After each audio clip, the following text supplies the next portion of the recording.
And we're talking about that Citizen Kane, directed by Orson Welles from 1941. Spine number 1 in the Criterion Collection LASERDISC collection that started back in the early 80s. Actually, I think this would be a great opportunity, RJ, to talk about the history of the Criterion Collection that I've managed to unearth a little bit because I came across a book at the library, because libraries are great. You nerd. Yeah, it's a book called The DVD and the Study of Film, The Attainable Text by Mary Parker and Deborah Parker. I was just kind of curious because, like, considering the influence of the Criterion Collection, I think, on, like, consumers and film goers and filmmakers, I thought it'd be kind of worthwhile to see if there was much in the way of, like, discussion about, like, those early days of Criterion Collection. And back when we did our first episode, I kind of did a walkthrough of like the information that I could find at the time, but I didn't know that this book existed that kind of actually had a whole chapter committed to just talking about it. So just a recap of that. So Criterion Collection was first started by 3 people, Bob Stein, Aline Stein, and Roger Smith. And Roger Smith, he was formerly a senior vice president at Warner Brothers Studio. So the Steins had the idea, and Smith actually had the means and business connections to finance the making of the company's first titles, which were Citizen Kane and King Kong. They procured the rights for doing the Laserdiscs for $10,000 in 1983 from Warner Brothers. And, I mean, the driving force was...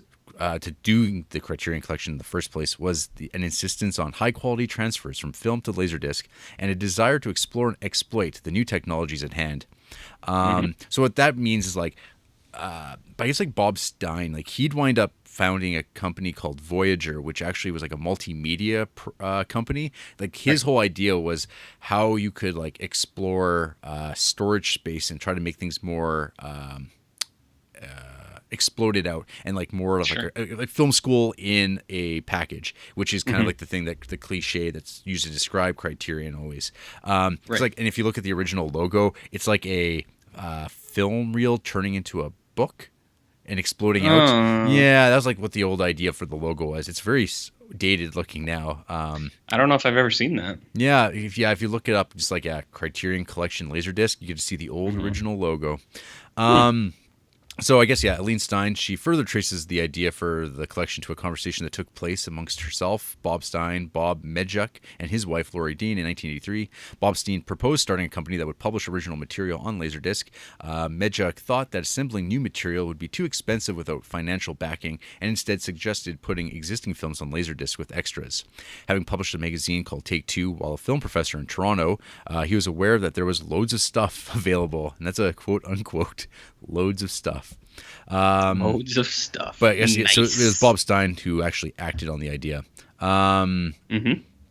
So they went and made these films, put them on Laserdisc. But I guess, like, so notwithstanding the presence of the first 2 productions that essentially laid the groundwork for DVD as we know it, Roger Smith found it more difficult to obtain financial backing to produce additional titles that he had anticipated.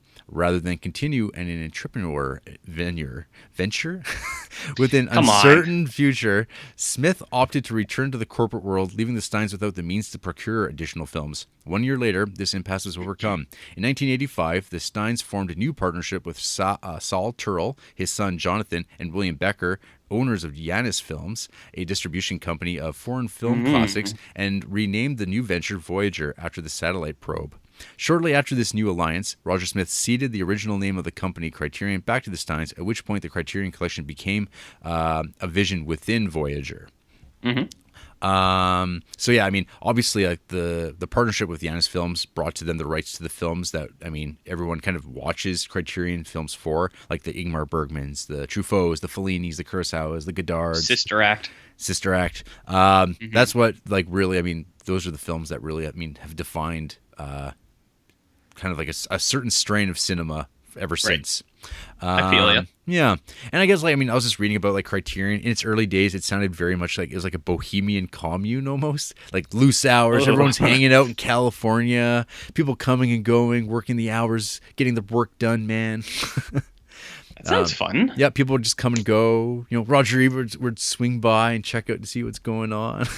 He'd swing by the Pleasure Palace at the Criterion estate. Damn right. That sounds fun. Yeah.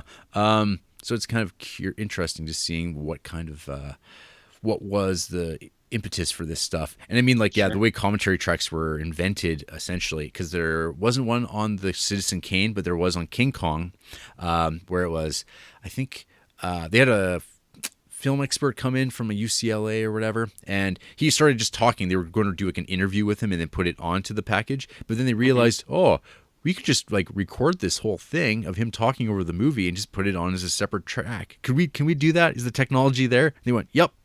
And that's how it was discovered. And then we've been doing commentary tracks ever since. And just the idea of like, I mean, I guess like even like the original like Citizen Kane Laserdisc, it would have information like budgets and stuff like that, and like have all like the actual like financial information. Like it was like ridiculously thorough. Like it was kind of trying to have every single piece of information you could possibly ask and put it onto it. Whereas I think we're a lot more lax about what gets put onto this stuff. Just supplements. Yeah, supplements. But there's like my friend Steven, he was kind of complaining that he just got some recent Criterions, and he was kind of like bummed out that they haven't really been doing a lot of commentary tracks recently, which is unfortunate, I guess. But I mean, I wonder how many people nowadays actually go through and listen to movies with commentary tracks after watching a movie. Only nerds like us, nerds like me, who do that, like I did this week. Yeah, so I mean, I'm not sure. Maybe there's just like a trade-off where they realize a lot of people aren't even doing it, so why spend a lot of money to do it? But I mean, it's kind of just getting away from that vision of trying to make them the definitive packaging for this particular movie when they put them out. Right. One thing I'll mention too is there's this nice little bit about the kind of change from Laserdisc to DVD. So I guess the first DVDs, like actual DVDs, were released in March 1997, and it wasn't until 1998 that Criterion started putting out their own. The delay was due to navigating that transition from Laserdisc to DVD because they didn't want to alienate their fan base. There was also concern about compression. This was alleviated as their technical director, Lee Klein, showed the New York staff. So at one point, Criterion jumps from California to New York, which is where they're based out of still. And he had them do a comparison of the 7 Laserdisc that Criterion did to New Line Cinema's recently released DVD through their Platinum series. And obviously they were wowed by the difference, which is fitting that because I guess the guy who actually was responsible for the New Line release was actually a former Criterion producer named Mark Rance, and who had just recently been hired away by New Line to head up their Platinum series line. So this is like a thing about Laserdisc. It's like, so RJ, have you ever seen a Laserdisc player? Can you imagine seeing movies as close to the original cinema quality as possible at home? We came, we saw, we kicked its ass. Then you're ready for Laserdisc. The latest in home entertainment is the PAL Laserdisc player, a machine which plays both feature-length movies and compact music discs. This unit forms the ideal center of a home entertainment system. Feel your living room come alive as you experience your favorite concert or movie with up to 60% better picture quality, matched by the stunning digital sound of compact discs. Girl, we couldn't get much higher. Yeah. Hasta la vista, baby.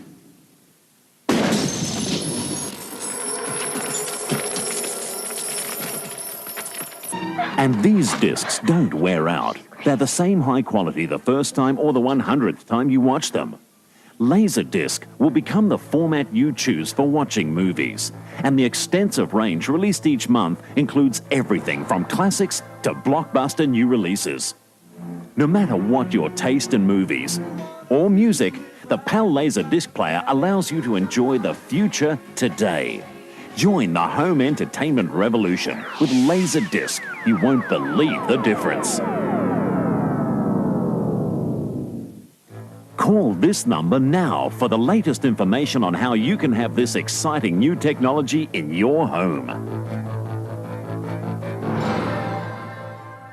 No, I heard they were like massive though. Yeah, well, have you looked up like Laserdiscs, like to see like just how? I know the presentation. It was much like a vinyl, right? Yes. Oh yeah, exactly. Same shape. I think they're pretty sure they're the same dimensions, like that, 12 inches. Yeah. Yeah. So I mean, we never had one. My dad's boss way back in the day. We went over there for some party or something like that, and he had a laser disc, and he was showing it off, and I couldn't tell you what movie we watched on it. Like, it could have been The Rock. Oh yeah. But like I remember like seeing it, and then like, yeah, it looked really good and it sounded really good. But yeah, like no one I knew had those kicking around. But a lot of that comes down to like the cost of these things, because like not only did you have to buy a Laserdisc player, but the actual discs, those cost like anywhere, I think as low as like $30 US to like $100 US, and I'm suspecting that the Criterion versions were like in that $100 range. So That's what I'd guess. yeah, so I mean, while this is also from that same chapter of the book, while Criterion had been able to procure non-exclusive rights to Hollywood classics, so when we've been watching like movies like RoboCop and stuff like that, and that John Woo stuff, when studios had little interest in the sales generated from a niche product such as Laserdiscs, this was not the case with DVDs. So the roughly $600,000 in sales generated by Criterion's Blade Runner on Laserdisc pales in comparison with the revenues of a modern DVD blockbuster. Sales of various DVD releases of The Fellowship of the Rings alone were $498 million in mid-2004. Yeah, but that's because Fellowship rules. Well, so does Blade Runner, but that just it gives you an example of like just the market shift that occurred. And like one of the other drawbacks with Laserdisc as well was that you couldn't record movies. So that's why like VHS always would have it. It just as like a practical thing where it's like people are like, well, that's crazy. Why would you possibly have a system that couldn't record things off a TV? How are you going to record Roots? Yeah. To watch it again. Exactly. Yeah. Yeah. That's like the Sega CD when they marketed that. Like no kids could afford it because it was like $400, and it was only like dudes that do like old men who like didn't even really like games. Yeah, when I was looking around online, there's some good Laserdisc commercials from the vintage period. There's one with Ray Charles talking about Laserdisc, and all it is him making a bunch of puns about how he's blind. Music video, I can't see it. If the music don't sound good, who cares what the picture looks like? Then Pioneer gives me their laser disc player. It's a video turntable that works with a laser beam, and that laser beam makes all the difference, they tell me. I'm a little skeptical, but I listen. I listen to Flashdance. I listen to Barry Manilow. I listen to Raiders of the Lost Ark. I even listen to me, and I sound good. I sound better than good. Fact is, the stereo on the Pioneer Laserdisc is as good as anything I ever heard on my stereo. And according to the experts, the picture blows videotape away. Now, who am I to argue? The Pioneer Laserdisc brand video disc player. Video for those who really care about audio. I like it so much, I got one for my friend George Sherrod. Oh, well, at least he had fun. He had a sense of humor about his blindness. Yeah, that's right. But so yeah, I don't know. That's about it for recapping, I guess, where Laserdiscs and Criterion entwined and kind of where their launching point was. Because I was always curious, like, how did they get Citizen Kane and King Kong? Because nowadays that wouldn't happen. Criterion doesn't even get to touch that stuff. But we are starting to see a little bit of a breakdown of that wall between Warner Brothers and other studios, particularly with Criterion. It seems like they're the only company that Warner Brothers will work with now is Criterion, because they've been putting out a few things. There's that Asphalt Jungle coming out soon, and that's like that was like put out like in a Warner Brothers DVD not that long ago. But I was a little bummed out. There's this Bad Day at Black Rock movie that's coming out from like Warner Brother Archives, and they're just dumping it out as like a bare bones release, I'm pretty sure. And it's like unfortunate because it actually used to be a Criterion Laserdisc back in the day.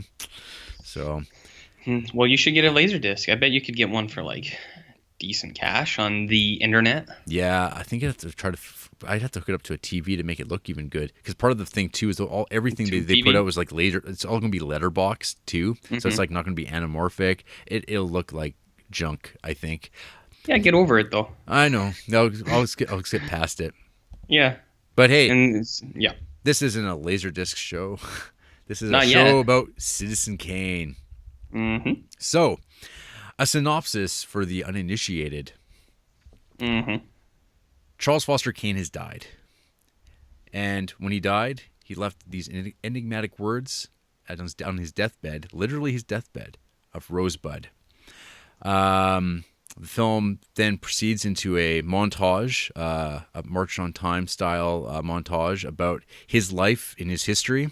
And it seems like it's a nice tidy package about the sort of legacy he's left.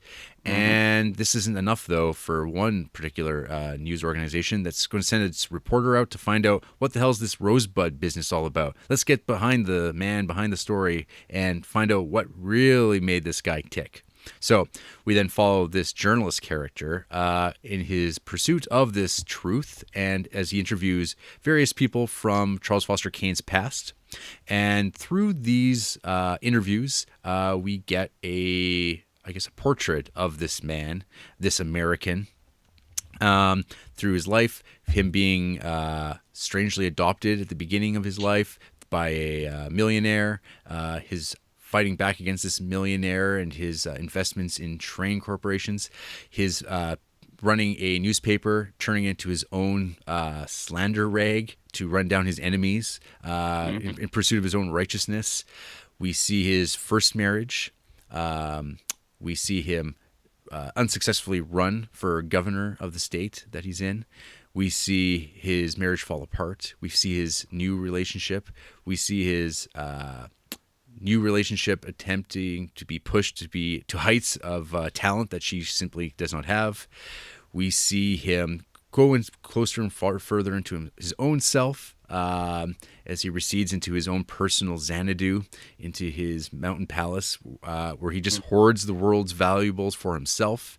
And we just see the emptiness that all this money and success and failure has for this man named Kane.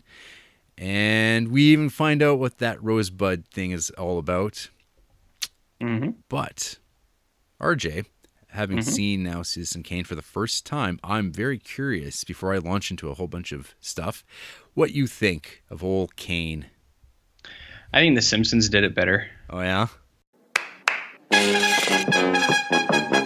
There is a man. There is a man. A certain man. A certain man. A man whose grace and handsome face are known across the land. You know his name. You know his name. It's Mr. Burns. Mr. Burns. He loves a smoke, enjoys a joke. Why, he's worth 10 times what he earns. He's Mr. Burns. I'm Mr. Burns. He's Monty Burns. Mr. Burns. To friends he's known as Monty, but to you it's Mr. Burns. Burns. Yeah. You prefer Bobo? Yeah, I prefer Bobo. Just frozen in that ice. Okay. Citizen Kane. This movie is very nice. Very nice. Very nice. Best movie or best film of all time? I'm not sure. Do I have any real criticisms of it? No. Do I have anything to? Oh. Maybe Sister Act 2, Back in the Habit. But I think going in fresh, first time ever watching it, it was very good. And I think it's obvious there's lots of stuff, lots of subtext in there, a lot of subtle things that I probably missed on that would be noticed a lot by repeated watchings or perhaps a master class by Mr. Roger Ebert, showing me these subtle details of why the tables change in size from scene to scene. What it all means, Jer. What it all means. Well, yeah. See, this is an interesting thing because famed film critic Pauline Kael, in her essay on the film Raising Kane, she actually refers to it as a shallow masterpiece. A shallow masterpiece. Yeah. I could get on with that. Yeah. But I buried the lead there. Yes, this movie is very good. It's one of those things. It's like you hear your entire life that it's the greatest film ever made, and then you watch it and you're like, maybe it is, maybe it's not. I don't know. I'm undecided on that, but I will say it is very good. Okay. And there are things that are really nice about it. I guess just as a whole, I like the storytelling that he does and the themes he touches on, like memory and time and life. But I mean, what else is new?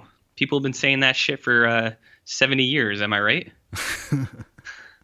75. 75. Yeah. Yes, it is very good, Jarrett. Okay. So you finally won. I watched it. Okay. So when did you first hear about Citizen Kane? The Simpsons. The Simpsons? That's Probably, kind of what yeah. I figured. So even more specific, I guess. So when did you first ever hear about Orson Welles? Ooh, man, that'd be tough to identify. Probably when I started watching movies for real. Okay, really? Either that, or when I watched movies for real, or like I said before, I've seen the movie through just cultural osmosis in other mediums before. So I'm sure I've heard Orson Welles' name many, many times. But when the only time I actually identified it with like this filmmaker was probably when I got real. When you got I put aside my Home Alones and my fart DVDs and stuff like that, and I got into the real nitty gritties. Yeah. What about you? Well, you came out of the womb. You're like Orson Welles. Yeah, exactly. No, I don't know exactly where it started, but I mean, I was like, I guess I was kind of a weird kid when I was like first watching stuff on TV, because like I loved black and white movies. Right. So like, this looking into next week even, but like next week we're going to be talking about the movie M, which stars Peter Lorre, who is this guy who's like so strange looking and like cartoonish, but I thought he was the coolest looking dude. So I was always drawn to like weird film noir-ish stuff. Like I love detective stories. I loved black and white cinematography. I mean, I love the Marx Brothers, and like I didn't even know what the hell they were talking about, but I just thought they looked amazing. And then like somewhere along the line, like between probably watching like cartoons, that is probably where I would have first encountered Orson Welles, because I think there's like even like weird references to like Orson Welles on like the Garfield and Friends TV show, and like probably, yeah, and like there's like I think like a Garfield Thanksgiving thing where he's like steps on a scale and it mistakes him for Orson Welles. Classic. Yeah, and then like just like hearing about like the War of the Worlds radio broadcast. And like realizing this guy, because he's got this distinctive voice too, that's really memorable. When I would have watched like the Tim Burton Ed Wood movie, there's the scene with Vincent D'Onofrio as Orson Welles, but his voice though is done by Maurice LaMarche, the voice actor who basically still does Orson Welles and Orson Welles sounding voices to this day, as he does for the Brain in Pinky and the Brain. And he also did the Orson Welles voices in the animated series The Critic. Did you ever watch The Critic? No, man. I'm not that old, Jer. I'm only 12. I know. But yeah, like I actually was thinking back to The Critic and watching like audio clips of it this week, and I was like, man, this like show I think had more influence on me than like a lot of stuff for like movies I've watched, just like for like introducing me to stuff early on, and as did The Simpsons, and because they were both companions to one another. But yeah, so it was like not till probably again like kind of like when I started really getting into films like in high school and starting to like go through like that film history that I actually sat down and watched Citizen Kane, because Citizen Kane is like kind of at a distance, sort of a generic sounding name. But it's like a really great title. Like it's like now I look at it, I'm like, yeah, it's an amazing title, because the original title for it was going to be The American, but they changed. They went away from that. But yeah, so my relationship with Orson Welles is always just kind of like this, like this weird guy, this big weird guy that people always talk about, and he's got this really amazing voice, and he did some stuff, and people like to make fun of him. And like draw attention to him and like all the time. But yeah, I always remember as a kid, there was like there's this one Kids in the Hall sketch where it's like all about a guy trying to convince or talk about a movie that he'd seen the night before, and he's describing Citizen Kane, but his friend keeps telling him, well, you watched Citizen Kane, and he's going, no, that's not it, and it just keeps going on. It wasn't a great movie, but how often do you see a great movie? Oh, I saw a great movie last night. Yeah, it was on the Late Show. It was what was it called? It's a classic. It's a classic. It's I hate this. I hate it when this happens. Well, what was it about? It's about this newspaper tycoon, and he's dead, and everybody's telling stories about him, and it's Citizen Kane. No, that's not it. No, but it's something like that. It's okay, who was in it? Orson Welles is in it, and And this is Citizen Kane. It's Citizen Kane. No, that isn't it. That isn't it. But it's you're not far from it. It's Well, who else was in it? I don't know. Was Joseph Cotten in it? What else has he been in? The Third Man, The Magnificent Ambersons. Oh, The Magnificent Ambersons. Yes, he was in it. Yes. Oh, that's one of my favorite Orson Welles movies. Well, this is definitely Citizen Kane. Then you're talking about Citizen Kane. No, but it's something like that. It's Right, No, not Citizen Kane. It's Citizen Kane. Psycho. No. It's Psycho. No, it isn't Psycho. It's Psycho. No, it is Psycho. Is this about a motel owner who's crazy and kills a woman in a shower? No, I just told you. It's about this newspaper tycoon. He had a sled named Rosebud, and they're all trying Then to I guess it wasn't Psycho, was it? No, it wasn't Psycho. It was Citizen Kane? No, it was Angela Angels. The Trouble with Angels. No, it wasn't The Trouble with Angels, no. That's a Haley Mills vehicle. That's not even close. The front page. Oh, the front page is a comedy. Did you laugh once?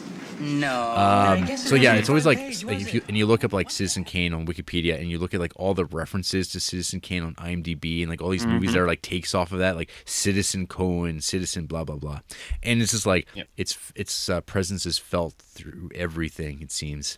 And RJ, are you aware that Citizen Kane is President-elect Donald Trump's favorite movie?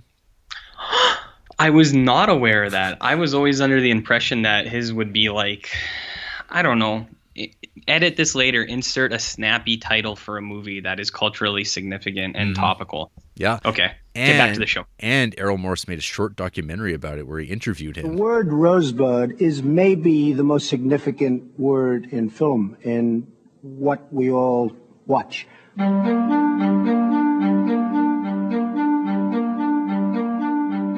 The wealth, the sorrow, the unhappiness, the happiness just struck lots of different notes.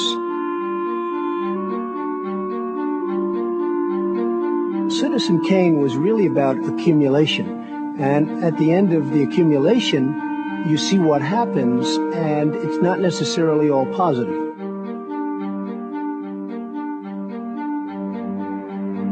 Not positive.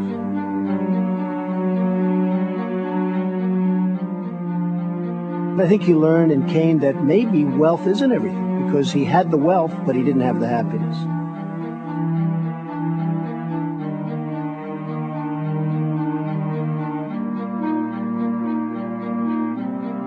The table getting larger and larger and larger,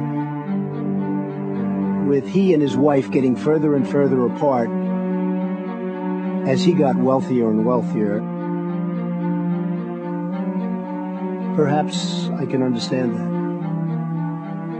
The relationship that he had was not a good one for him. Probably not a great one for her, although there were benefits for her. But in the end, she was certainly not a happy camper. In real life, I believe that wealth does, in fact, isolate you from other people. It's a protective mechanism. You have your guard up, much more so than you would if you didn't have wealth.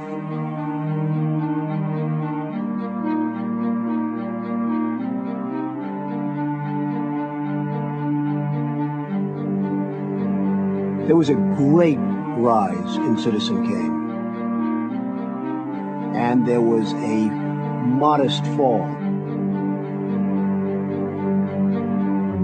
The fall wasn't a financial fall, the fall was a personal fall. But it was a fall nevertheless. So you had the highs and you had the lows.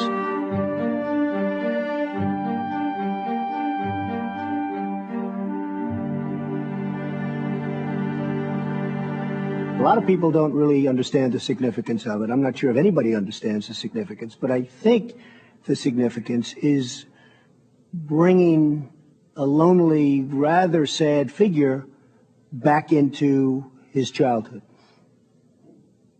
The word rosebud, for whatever reason, has captivated moviegoers and movie watchers for so many years, and to this day is perhaps the single word. And perhaps if they came up with another word that meant the same thing, it wouldn't have worked. But rosebud works. Rosebud works. Right. For whatever reason. If you could give Charles Foster Kane advice, what would you say to him? Get yourself a different woman. Yep. Yeah, that was very good. Yep. Topical. Yeah, topical. And he seems like Trump comes off as far more like rational and sane than he does nowadays. Yeah, except for the end when he's like, "You have it. What would your advice be to Citizen Kane?" And he's like, "Get a different woman." That's him. And you're just like, there's old Donald. That's vintage. Vintage Donald. Yeah. Mm-hmm. Classic. Yeah. Yeah, I didn't know that. I'm sure this is a lot of people's favorite movie. Yeah. Well, I mean, Citizen Kane's a strange thing too, because like, so Francois Truffaut, what he had to say about it was, it's probably the one film that has started the largest number of filmmakers in their careers. I can see that. Yeah, it's like a film, I think, like, because like when it first came out, it didn't really get seen a lot because of outside forces. Because I don't know, have you read much about this film at this point, or am I going to be educating you? RJ continues. I don't know anything about Citizen Kane, man. Okay. Well, actually, that's not true. It's like I said, I know stuff through other mediums. Okay. So, are you familiar with William Randolph Hearst? Nope. Okay. Nope. So that's like that's a significant part of the puzzle, I suppose. Okay. So William Randolph Hearst was a newspaper magnate, kind of through like the early 20th century, and like he's kind of famous for just basically making shit up in his newspapers. Because like it's the same thing where he's this like rich kid who wound up with newspapers, and he just used them as his own personal vessel to like destroy things he didn't like and go after people. And he was just he just wanted more newspapers, and he just bought them up, and he spread his influence all over. I guess he famously was a big fan of the old comic Crazy Cat, and so he always made sure that was published, no matter what, that no one else liked it. He liked it. So he kind of he called his own shots. So yeah, Hearst paper, I mean, it was like where yellow journalism comes from. The idea of just slandering your opponents and destroying them and like running things that are not true. I think there's like this one great anecdote off the documentary, A Battle Over Citizen Kane, talking about like how there's like this one train line in like California, and they would refer to passengers as survivors. Like, it's that type of thing. Like, oh, the survivors of the train arrived safely instead of just passengers. So he's that type of guy. Paper would call for the death of President McKinley, and then when someone did shoot and kill McKinley, people responded by burning effigy of Hearst, which is kind of captured in that montage of Citizen Kane. Right. So there's always been this thing around, like, so Orson Welles, when he did the War of the Worlds broadcast back in the day, there was, I mean, it was fairly calculated, I think, by Orson Welles to get the reaction that it got, which I'm assuming you're aware of the War of the Worlds broadcast. Yes, I do know about that. I think, that one I think is unavoidable. Yep. So, I mean, he knew kind of what was going to happen. And then afterwards, he was very apologetic and saying, "Oh, I didn't know. Like, I'm so upset by this. We didn't know that this was going to lead to this. There would be a panic, et cetera, et cetera." But it was like the best thing that's ever happened to his career. And then, so with the Citizen Kane thing, I mean, him and his co-writer Herman Mankiewicz, they basically set out to do a biopic on Hearst with like the serial numbers filed off, like hitting upon all sorts of things. Because like Hearst, actually, he had a actress wife that was way younger than him that he was also promoting. The difference there is she was actually talented, unlike in Kane. Is that just cynicism coming through for them writing it? Yes, I think so. There's the other aspect, because they definitely would have known that, but they just added an extra level as a character because it's not based on him, right? Apparently, like the Rosebud thing allegedly has something to do with that. It was like the name that Hearst gave to this particular woman's anatomy in private that they found out about. So how did they find that out? Well, because Mankiewicz was a buddy in that Hearst circle. So that's gross. So William Randolph Hearst, like, yeah. So I mean, he wound up building like a castle, like a giant castle with a giant zoo with like animals from all over the place. Like he had like kangaroos in California on this like giant private premises that he had. And then because of his actress wife, she would like bring the Hollywood like hoity-toity up there, and they'd hang out, and it was a party, even though like there was no drinking and no smoking allowed kind of thing, because he himself lame. like he was not a party man. He was an old bitter man. Yeah. So so that's like an aspect of the film that I think is like fairly important to keep in mind. It's just like, yeah, that this is like a William Randolph Hearst movie with like, but he couldn't say that because he would say, no, absolutely not. Like, this isn't about him. What are you talking about? It's just a coincidence at most. But this is a film that kind of like would probably shadow Orson Welles' career forever, because the studios were really uncomfortable with the fact that they just made a movie about this guy who has made no qualms in his life about destroying his enemies through the press. And he could, so from this point forward, you would like RKO Pictures stuff. They wouldn't be allowed to run advertisements in Hearst newspapers. And then like with Citizen Kane, when it actually came out, it could only play in RKO theaters. It wasn't, and so its distribution was really hampered because all these like major film chains and like production companies, they didn't want anything to do with this movie that had pissed off Hearst or could piss him off if he cared, because it's not like he went out of his way to like really destroy this film or anything like that, but there were definitely people who did attempt to circumvent it, because there's the one story here that I'll recap. So before Kane opened, George Schaefer was summoned to New York by Nicholas Schenck, the chairman of the board of Loews International, the MGM affiliate that controlled the distribution of MGM Pictures. And Schaefer had staked just about everything on Welles in this movie. And now Schenck made Schaefer a cash offer from Louis B. Mayer of MGM of $842,000 if Schaefer would destroy the negative in all the prints.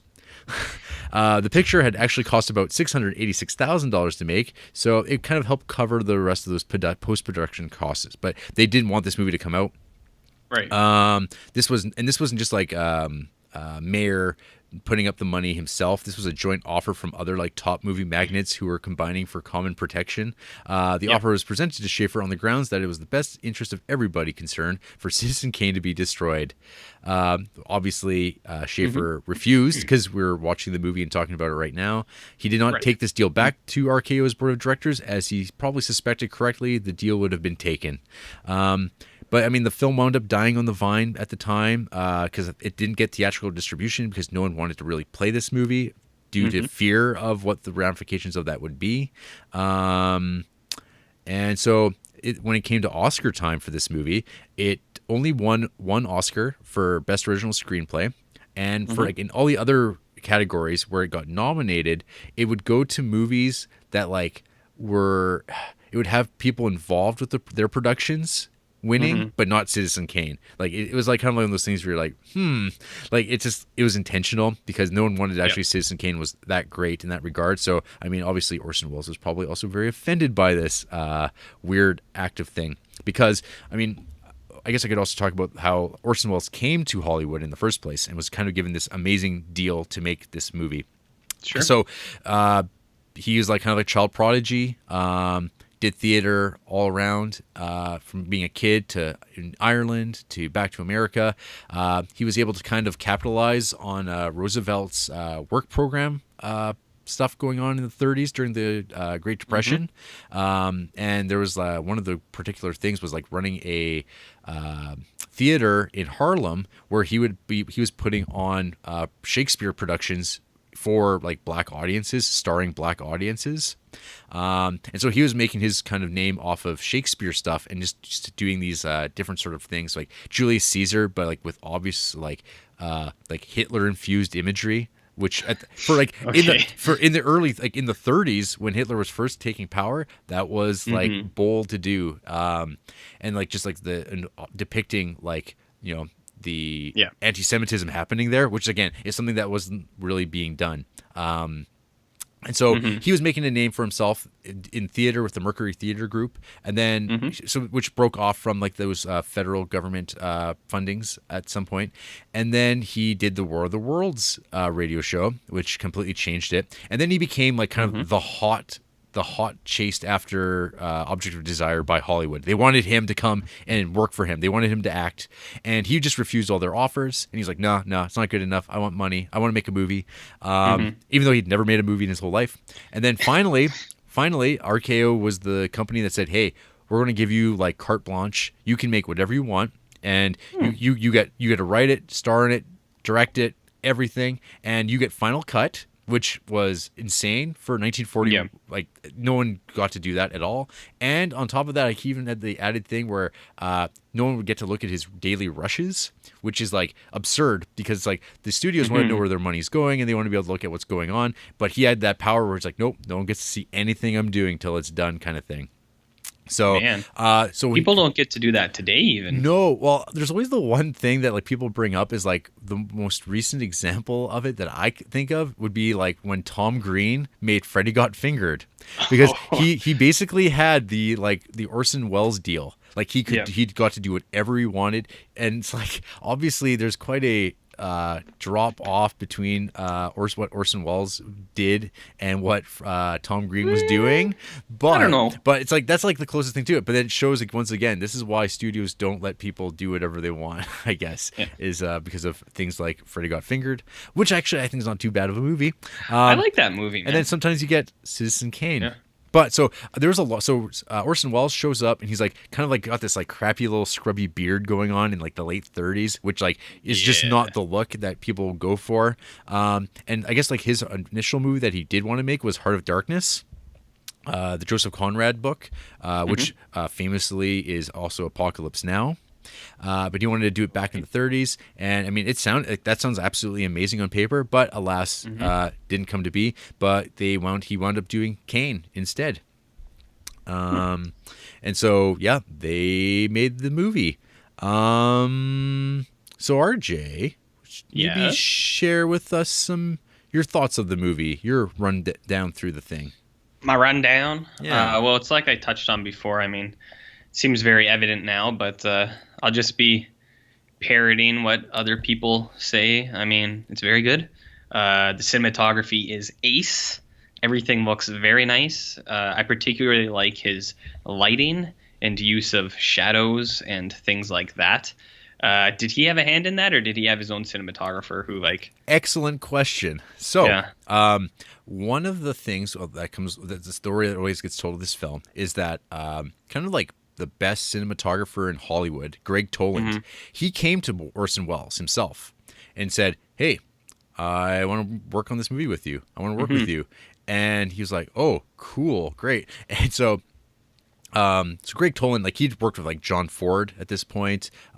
He like died like only like about 10 years after this came out, but he kind of was like he was the best in the business. And it was strange because he wanted to work with Orson Welles because Orson Welles had no idea how things worked. He didn't know. So Orson Welles would be talking about lighting. He'd be like, yeah, I want the lights here, set up. And like he was directing that. But that's like not the director's job. That is actually the director of photography's job, which is Greg Toland. But Greg Toland was like totally fine with this because he's like, yeah, let's do it. Let's see what you who know nothing about this business decides to do. And he would figure out how to actually do that. So I mean, like, yeah, that's just like one of the like neat little anecdotes about it. And I guess like Orson Welles, I mean, he came into this not knowing anything and he wanted to learn. So I mean, like him and Toland were like would sit around and watch like John Ford's Stagecoach over and over and over again, and that's basically how Orson Welles learned about shots and like how things worked, how editing could work, and all that. And then like there's like the one line of like Greg Toland saying that like everything you need to learn to become like a professional like cinematographer is you could learn in a weekend. And he basically showed him how to do that in a weekend, like showing him how lenses work, how the cameras work, and how light works, and like shortcuts and all the things. And that's all learned, which is like a weird thing for a professional to do to show somebody like, yeah, you can learn my job in like 2 days if you actually know what you're doing. But it also helps to actually kind of be like talented too. Because I'm sure there's many cinematographers that work in the industry right now that probably don't know everything that there is to know. With years of education. Yeah, even with years of education, you're not learning from anybody that really knows this stuff either, because they're just learning it and then they kind of atrophy and they don't develop their skills. Which actually, I mean, I'm not sure if you were going to touch upon this in your notes, but like the use of deep focus in this film. Like it's something that we take for granted, I think, but like if you think about like in high and low, the fact that you can see the foreground, background, midground all simultaneously, that's another thing in Citizen Kane that like people weren't doing at this point in time, to this degree anyway. And then it's like when you look at like the list of directors who utilized depth or deep focus, it's like all the people that we still talk about, your Kurosawas, your Kubricks, your Jean Renoirs, your Jacques Tati's, David Lean. They were all doing it, but now we don't see that anymore because it's very difficult to do, to like actually light scenes properly to get that amount of detail and show up all simultaneously on the screen. So because nowadays, because of the influence of television, we get the idea of coverage instead. So we just cut into scenes. We get scenes built up in editing rather than like one solid composition of just characters, people being blocked out, and then shoot it beautifully. Steven Soderbergh has a quote about this saying, that kind of staging is a lost art, which is too bad. The reason they no longer work that way is because it means making choices, real choices, and sticking to them. That's not what people do now. They want all the options they can get in the editing room. So that's kind of why movies look really flat and kind of dull, because they're like, we'll fix it in post. We'll just chop it all up because it'll look like television, which is too bad. Too bad. Well, when we make movies, we'll do the details. We'll do a 3-day course, and we'll learn everything we need to know. Just like Greg Toland told Orson Welles. Yeah. He seemed like he knew what he was doing, though. Yeah. So. But yeah, I mean, and also like the gliding cameras in this movie. Like I've watched a lot of stuff of like from this period of time relatively in the last couple years, and I just like was watching this movie for the first time in 15 years probably now. And it's just like, holy crap. Like that camera is moving in ways that it shouldn't be at this time. And and it's like amazing. Like everything is so dynamic. Yeah. But yeah, continue. No, yeah, I agree with you with that stuff. The camera work is awesome. That's what I was trying to talk about with the cinematography too. There's a lot of things that they show that you wouldn't think that they should be able to show at that time. Right. Like the use, like that scene where he walks through the mirrors. That's really cool. Even the way that they edit stuff together, like dissolving the film into like a picture, and then it's the way that the intro is, where it's like the spinning headlines, newspapers. That's how I viewed like the whole movie. Like it just kind of flows very seamlessly, where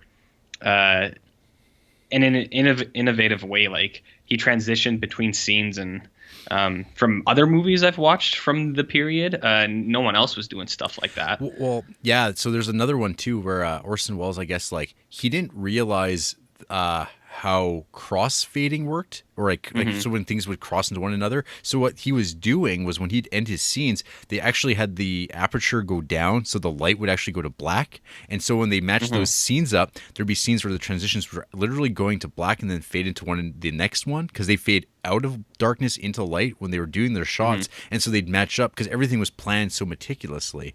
Like everything was like, this is how we're going to do it, and this is how we thought you would have to do it. So it has this like so it looks better than when other films were doing it at that time, because he just thought that made sense. But it didn't have to work that way, but because he did it that way, and it's so invisible, like you don't really, that's something that you would never notice. But it's just like when you start when someone points it out to you, it's like, oh wow.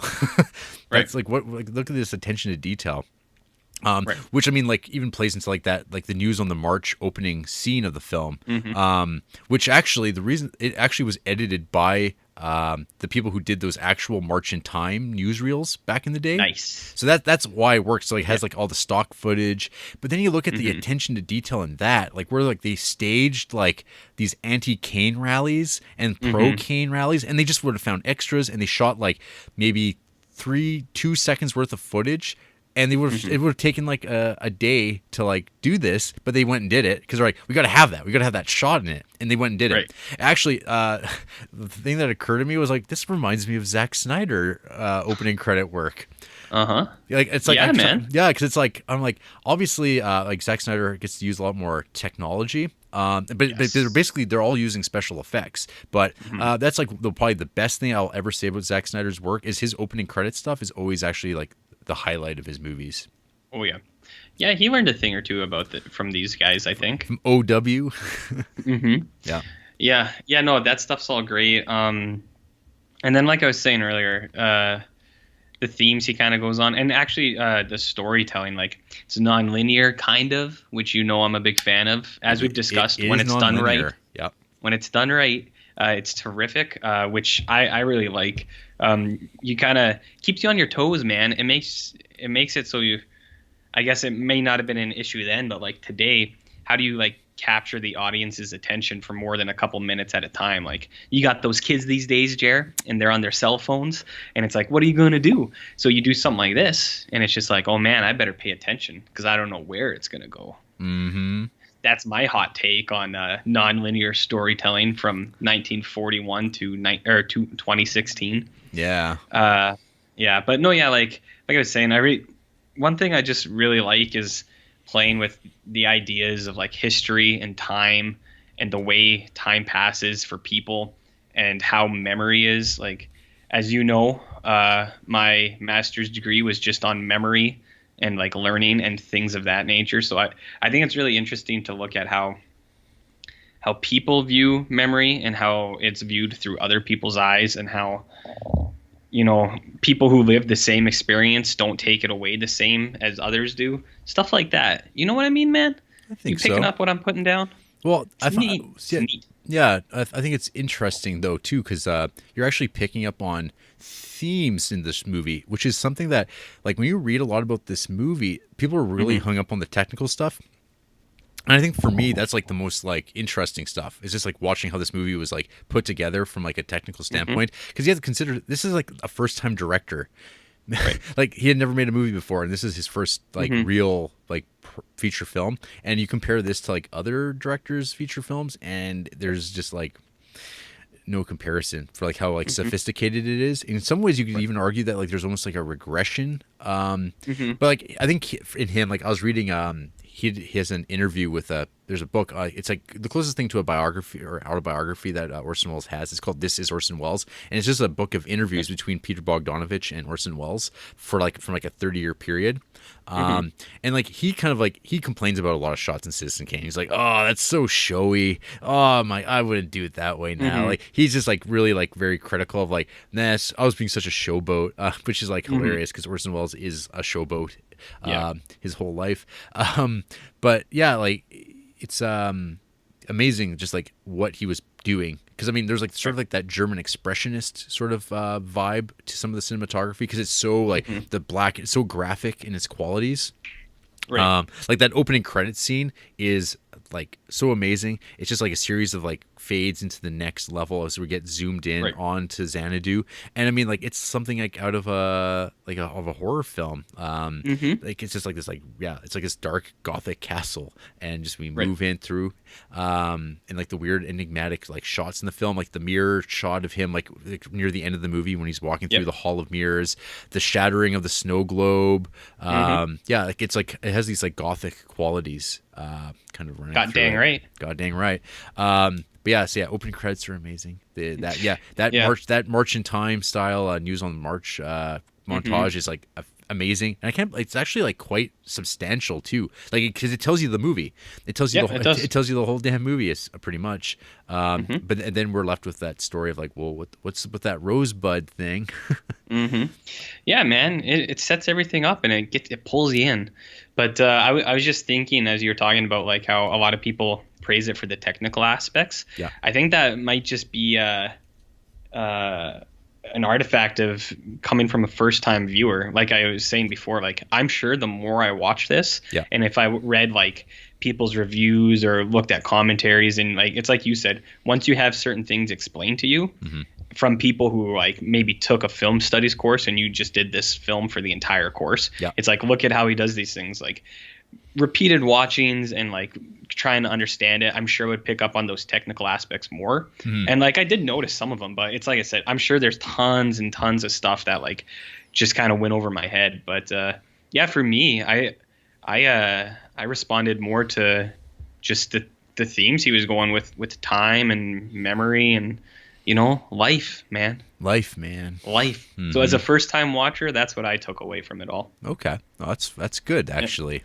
Because I guess like I've seen it like several times because like I wound up listening to it again with the Roger Ebert commentary because it's been years since I'd listened to it, but I remember it being like probably one of the best because Ebert only ever recorded 6 commentary tracks, and this was one of them, and I think I remember being like really really great, especially compared to the Casablanca one, which I remember being very superficial, but I think that movie is like there's not much to talk about with that movie. That's a movie about the story rather than like a lot of the technical stuff.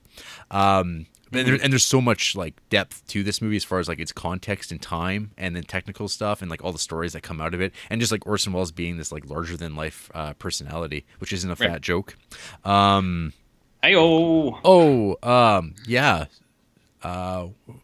What else do you want to talk about? I don't know, man. Like it's like I was saying, like I could just name stuff that I liked, but do it. Oh geez, I was saying that as like a get away from that. Like, yeah, to get away from it. Like, well, I don't know, man. Like every scene has something good in it, you know. Yeah. There's only 2 things that I was like, I wonder why they did that. Okay. One thing, and this is like a super lame ass nitpick thing that it's like I'm sure other people are like, what are you, a fucking loser? Like, why do you gotta do this stuff like this? The only thing I was weird about was when the scandal erupted, I was surprised that Citizen Kane didn't strike first in his newspaper trying to bypass that and being like, look, this governor's blackmailing me. It's just what I said. You know, lock him up. Well, I think governor for prison. Type of deal. Yeah, I mean, it's kind of like a time and place thing there too, because there's that aspect of like he would have made so many enemies that like all the forces there would have gathered to like just hone in and destroy him, and everyone would enjoy and take like joy in like destroying him, his career, because at that point he was like unimpeachable and everyone was too afraid of him. But then they finally found like a little kernel, which is like in the context of when that period of time would have been, so that's like probably 1910, like the morals of that would have been like, oh my god, he's stepping out with a quote unquote singer, and then it would have just been kind of falling apart from there. It's kind of funny that, you know, this naive world where like silly things like that could destroy a political career and then other things don't, but here we are. We're a jaded people now. Yeah, I was gonna say maybe it's the current political climate that got me thinking. It's like, why doesn't he just flip that on him? Yeah. But again, as I said before, that's a silly thing to nitpick about, because, you know, I don't know how I would respond in that situation. Maybe you're just so flabbergasted by it, you just don't know what to do. Anyways, the only other thing that I was like, what is the deal with that fucking transition with the bird scream? That caught me so off guard. I was like, what the fuck is that? In all caps I have here, screeching cockatoo. Yeah. Yeah. I don't know. I don't know, man. Is that something that's been analyzed before? Like, is there a reason for that? I think people avoid that one because there's like nothing you can say about it. Like, what the hell? It wakes people up, I think. It caught me so off guard, like, because I was watching attentively, and then it like came in. I was just like, "What the fuck?" It's funny though, because does that happen right before he trashes the room? Yeah. Okay. Yeah, because the guy who's like the manager of his collections is like, he's like, "I'll tell you about Rosebud." Or he's like, "Yeah, he flew off the handle sometimes." It's like the day his wife left, and then it's like, "Rah!" Yeah. And then it like fades into that scene. I guess it's like kind of that'd be sort of like a radio thing, perhaps, to do like your transition, but you get that weird close-up of it across the screen as it kind of flies across, and then just like the fact that you're going to get like some real intense emotionality right away, and it just ramps that up. Maybe I think that's about what you could say about it. Yeah, those are the other downfalls. So some things I do like, Jarrett. I like the little ties. Okay. The really little ties that only cover like 2 buttons. I think that's terrific. I wish I was alive in that time. I think I would have flourished with little ties and alcoholism and smoking and womanizing. It's better days, man. And then one thing I thought was really funny was when someone asked him, he's like, "Are you still eating?" And he's like, "I'm still hungry." And I was like, tragic irony. No, apparently he always liked to eat. I think that became clear. That was clear. Because like I think that there's like some comment like Norman Mailer, like the author. I think he like called like Orson Welles in this film like the most beautiful man in the world at this point. And I think like Orson Welles was always like, well, that's because they had to strap my face back with fish line to make me look skinnier, because he thought he was like always fat at this point. But I think like he was telling Peter Bogdanovich this, and like I just listened to the Bogdanovich commentary before we were doing this, which is like the most dry thing. Bogdanovich, it sounds like he's getting over a depression or something like that recording that one. I remember that. And I remember that from years ago. I remember being like, this is so undynamic. But yeah, just like how like amazing Wells looks when he's in this movie, like this young, strapping, very I don't know, young Orson, George Orson Welles. He looks good, man. Yeah. I only have one thing left to say, but maybe I'll save it for the end. What do you think about this movie? What do I think about other this than movie? what you've said so far? Other than the fact that I loved like talking about it, I guess. I think it is. I wouldn't call it like the greatest film of all time, because that's always silly. I think actually it's fallen out of number one finally. I think it's still in the top 5, but I think Vertigo is now number 1. But I think like as time progresses, that always is going to shift. Eventually, it's going to be, I think, number 1. Like in the next time they do their like every 10-year poll of the critics, it's going to be Godfather probably. Like it's always going to be something that's like a certain distance away from whatever time you're asking.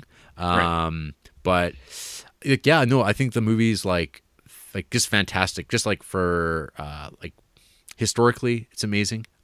Story wise, it's not like my favorite story or anything like that. Like I don't personally get like a ton out of the story. Like it's not like, wow, I just love reading it. Like, oh, what a great story it is. Because I mean, at the end of the day, it's like, I mean, the Kane character isn't likable, right? Like he's kind of a piece of crap.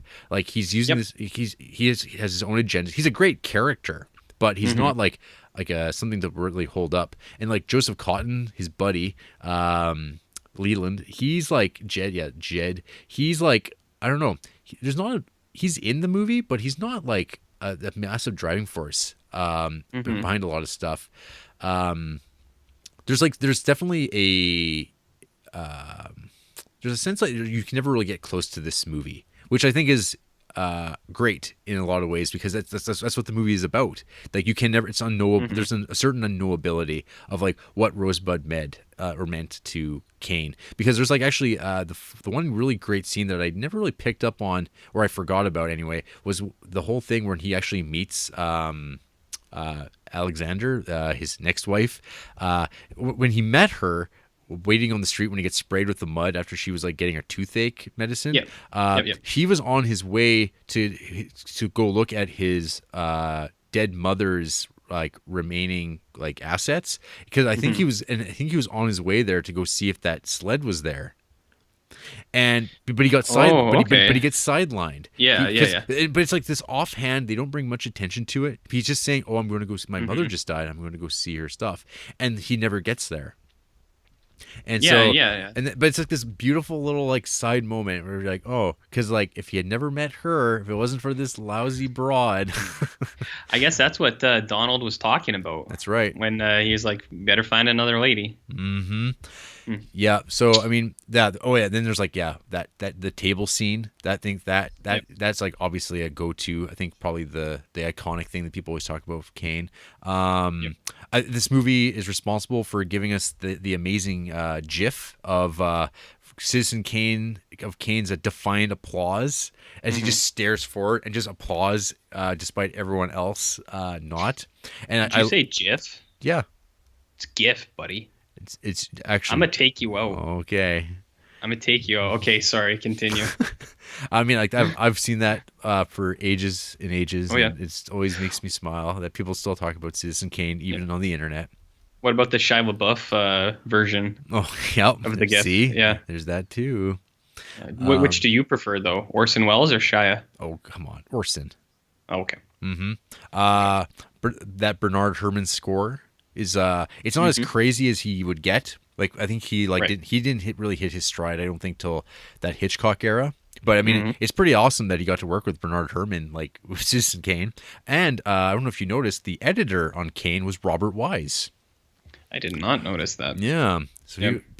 so Robert Wise, he became persona non grata for old Orson Welles, because it was like while Orson Welles was gone, that Magnificent Ambersons movie of his got kind of chopped up by Robert Wise under the orders of the studio. And now we'll never get to see Orson Welles' real vision of Magnificent Ambersons, which I watched for the first time a few years ago, and like the movie's like absolutely amazing, and it's really a bummer that like the studio interference changes the whole like progression of that movie. Right. It sucks. Yeah. Maybe you should re-edit it. We have to find the footage first.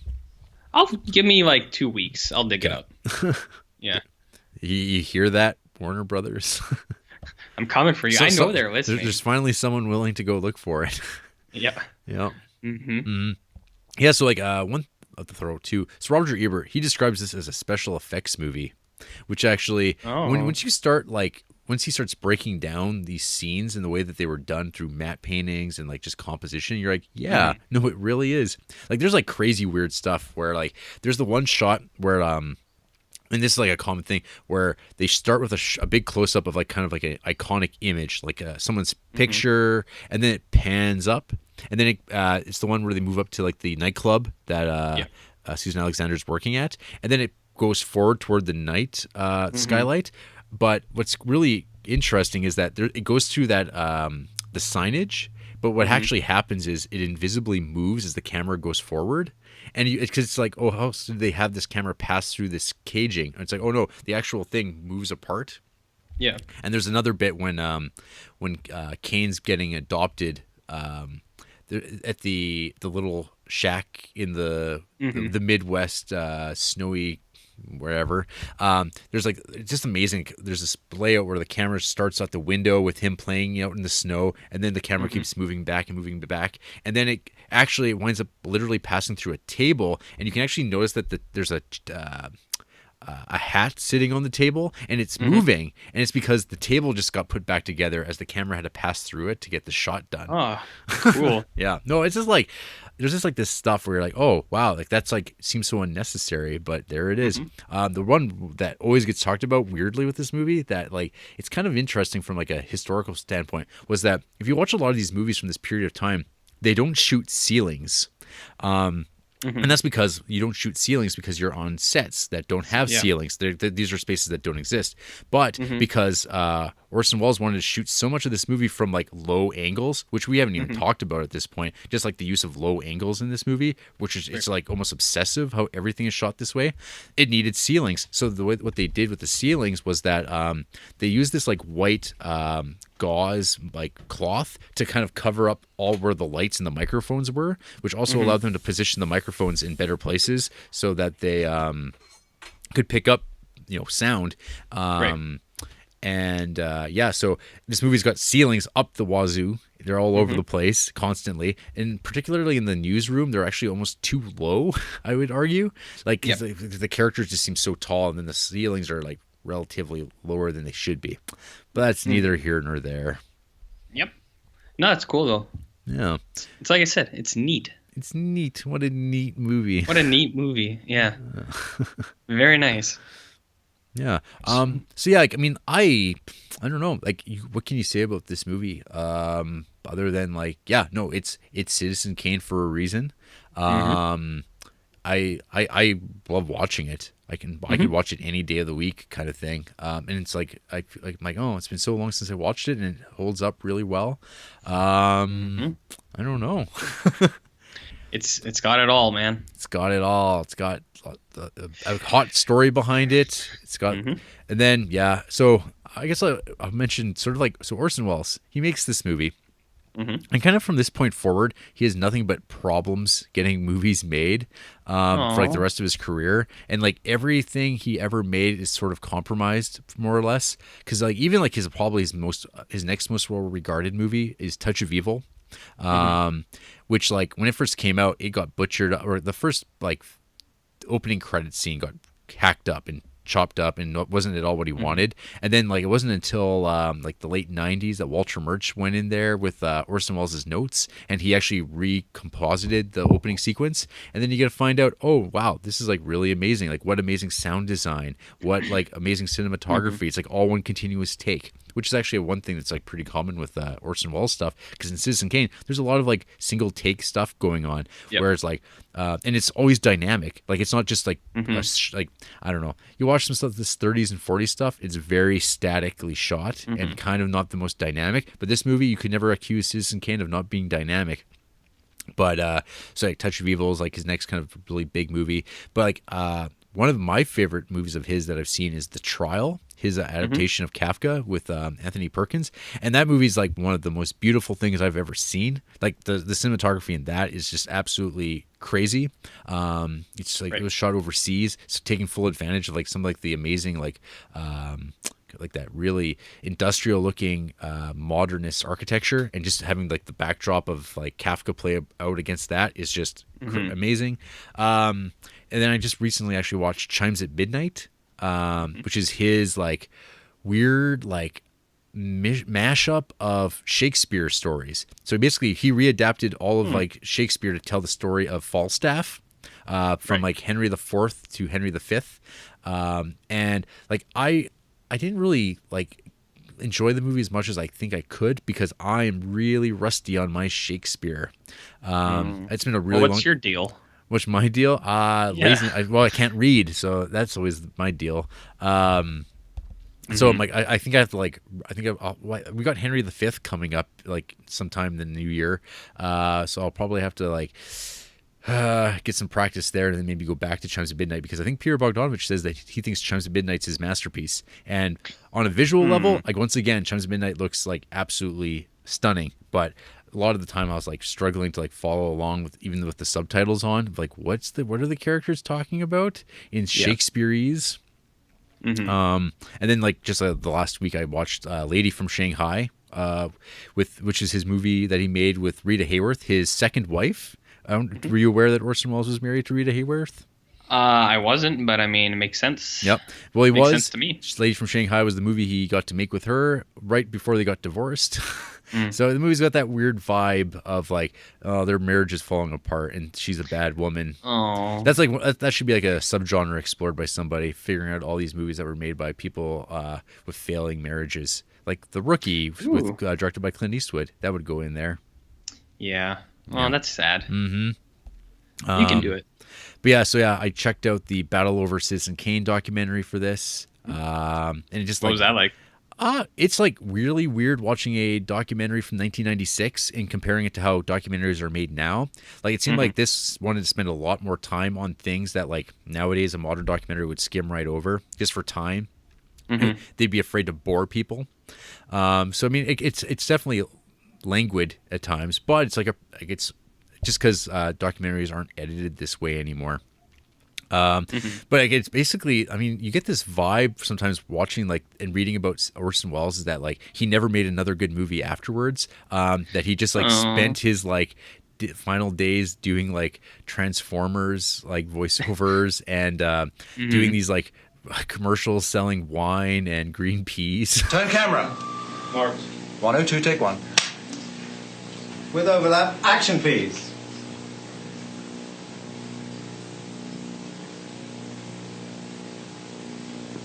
Action Orson, please. You just do anything? No, it's sorry, cut. Yeah, rolling. 102, take two. The French champagne has always been celebrated for its excellence. There is a California champagne by Paul Masson, inspired by that same French excellence. It's fermented in the bottle, and like the best French champagne, it's vintage dated. So Paul Masson. 102, take three. Action, please. The French champagne has always been celebrated for its excellence. There is a California champagne by Paul Masson, inspired by that same French excellence. It's fermented in the bottle, and like the best French champagne is vintage dated. So and it's like that's like his legacy is just kind of being this like weirdo magician guy, morbidly obese, being made fun of. Which I mean, like he had like a sense of humor about this stuff too, but I think he didn't like really being called fat, like because I don't think anybody does. Yeah, that's too bad. I mean, speaking as a former fat kid, it's like no one likes it, even if you are Orson Welles. Yeah. I also watched the RKO 281 TV movie that HBO did with Liev Schreiber as Orson Welles, telling the story of just battle over Citizen Kane. James Cromwell as William Randolph Hearst. John Malkovich as Herman Mankiewicz, his co-writer. Lots of star power in there, but I mean, it's very like, it's fine, but it's kind of got that cheesy like TV movie vibe to it, where it's like trying to put too much information in all the little like anecdotes and stories, all put into an hour and a half. And I don't know, it was a TV movie. Just watch the documentary and just watch Citizen Kane instead. Yeah, it's just better. And then I hear you, man. You appreciate the classics a little bit more. Yeah. All right. Any other final thoughts on Kane? Nope. Very well. Well, RJ, I think that leaves only one bit of business to attend to, and that is who hates Citizen Kane, or who pretends to hate Citizen Kane because they're online trolls. That's more likely. Yeah, I was trying to navigate the that landmine, that minefield of like people who are like the trolls, because it's like that's like there's like a lot of people who like try to get their own shit in, saying, "No, I like this movie. Watch this short film I made. Here's a link." So half a star from Dominique Rodriguez. I had to watch this film for a class, and I honestly want the time I spent watching this movie back. Very overrated, and Kane was lame. That doesn't sound real. J Meth gave this half a star. No offense, but I hate this movie and don't trust people who love it. Sorry, bye. Maybe J Meth needs to stick to the meth. Yeah. Yeah, take that, buddy. Rainus Mello gives this half a star.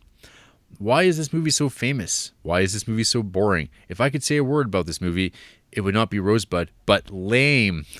Really, I've seen older movies with better plots and histories that are way more interesting than this one. What a waste of my time. I liked his review up to the lame point. After that, he should have cut it off there. Then it would have been good. Jacob Hamblin gave this 1.5 stars, and he says, "Did I see a different film than everyone else? I was stoked to finally watch this after hearing of how good it was. This movie was so boring. I'm fine with black and white and slower films, but I could..." It's like they're talking about people. Yeah. But I could barely pay attention, and I tried. The only thing I cared about was what Rosebud meant, and I was satisfied with that. I will say that the cinematography is good. Other than that, I was bored, and it felt twice as long as it was. 4 hours long? I don't know about that. Yeah. I'll probably give this one another shot at a different time, but for now, I was very disappointed. Wouldn't it be funny if he actually did watch a different movie? He was like, "Did I watch a different movie?" And he was describing like Casablanca.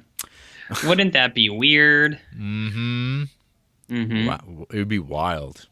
Fun times. Well, folks, after the break, we're going to throw RJ into an open flame and get rid of that piece of trash. Oh,